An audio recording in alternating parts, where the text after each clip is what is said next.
Sometimes football gives us moments that feel less like sport and more like destiny.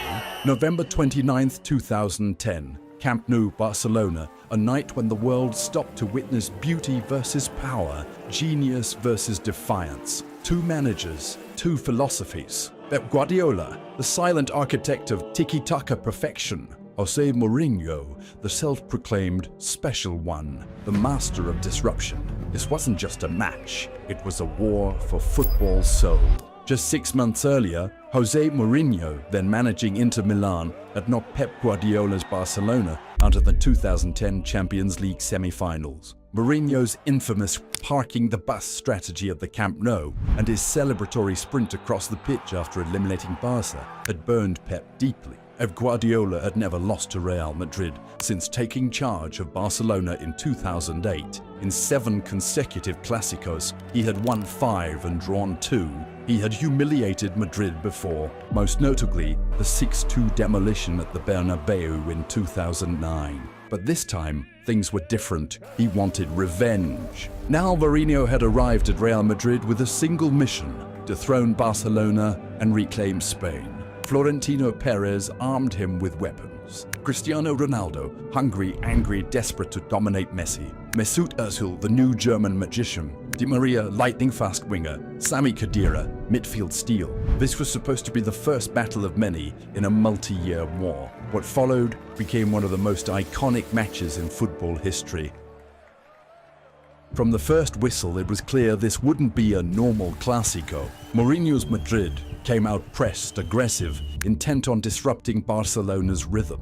Pepe, Ramos and Carvalho formed a wall at the back. Xabi Alonso orchestrated from midfield, and Cristiano Ronaldo prowled like a predator on the left. On paper, it looked balanced, but the genius of Guardiola's plan was in the details. Messi dropped into the midfield, a false 9 pulling 2 centre-backs out of position. Pedro and Villar read the spaces Messi created. The triangle between Busquets, Xavi and Iniesta rotated endlessly, a machine-like presence that sucked Madrid in and spat them out on the flanks. By the 6th minute, Messi had already tested Casillas with a curling attempt that rattled the post. The tone was set. Brilliance awaited. Humiliation loomed. Dani Alves joined the party, firing in dangerous balls from range, while Pedro and David Villar danced around Real's defense, probing, teasing, and exposing every weakness. Then came the first strike. Iniesta slipped a delicate through ball to Xavi.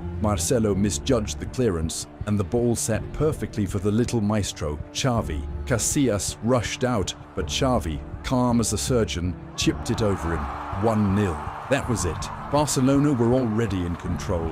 The goal wasn't just a scoreline, it was a statement. It said, "This is our rhythm, and you are dancing to our tune." 8 minutes later, the pattern repeated. Villar danced past Sergio Ramos, delivered a perfect cross, and Pedro's finish doubled the lead. Casillas lunged, but it was already too late. Just like that, Madrid's plan was crumbling. By the 18th minute, it was 2-0, and the humiliation had only just begun. Madrid were losing the football, so they turned to the fight. In the 32nd minute, the ball went out for a Real Madrid throw-in. Pep Guardiola, Barca coach, picked up the ball and delayed giving it back. Cristiano Ronaldo shoved Pep in frustration. Huge brawl erupted on the touchline.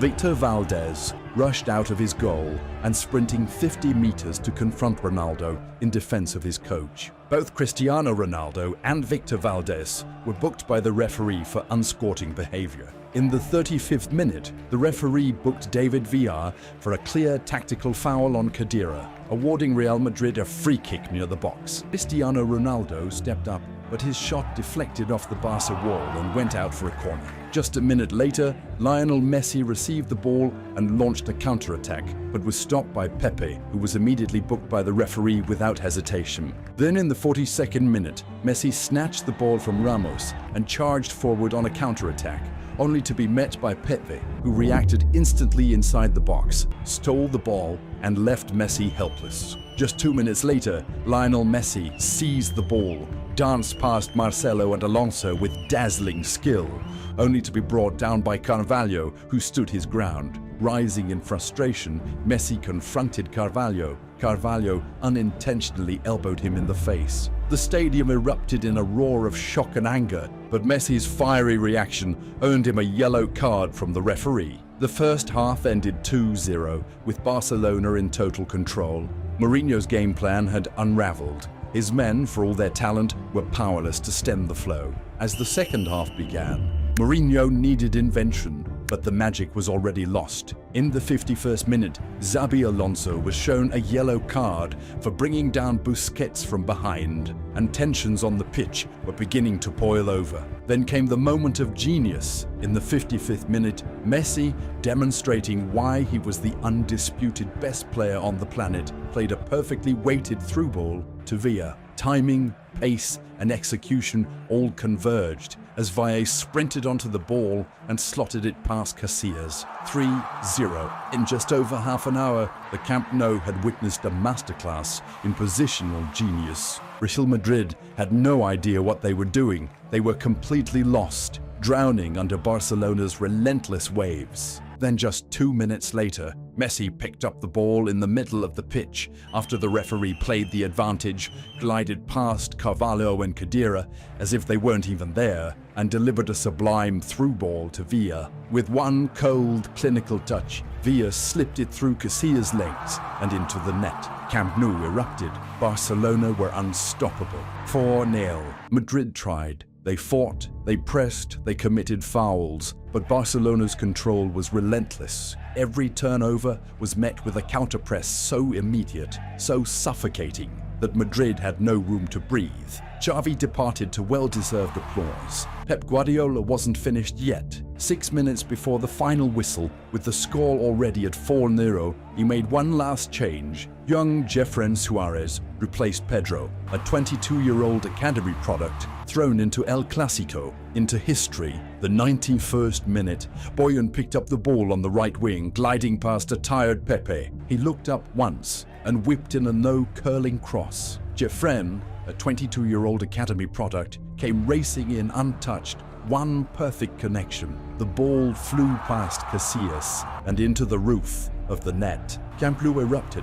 98,000 voices roared in unison, but it wasn't just noise, it was symbolism. Across the stands, tens of thousands of Barcelona fans raised their hands high, 5 fingers spread wide. A gesture etched into El Clasico folklore. Gerard Piqué raised his hand, 5 fingers to the crowd, and the infamous Manita was immortalized. 5 goals, no reply. And yet, it wasn't over. Seconds later, frustration boiled over. Sergio Ramos lunged recklessly into Messi's sparking chaos. Puyol was shoved, Xavi was dragged, benches cleared, Ramos was shown a straight red.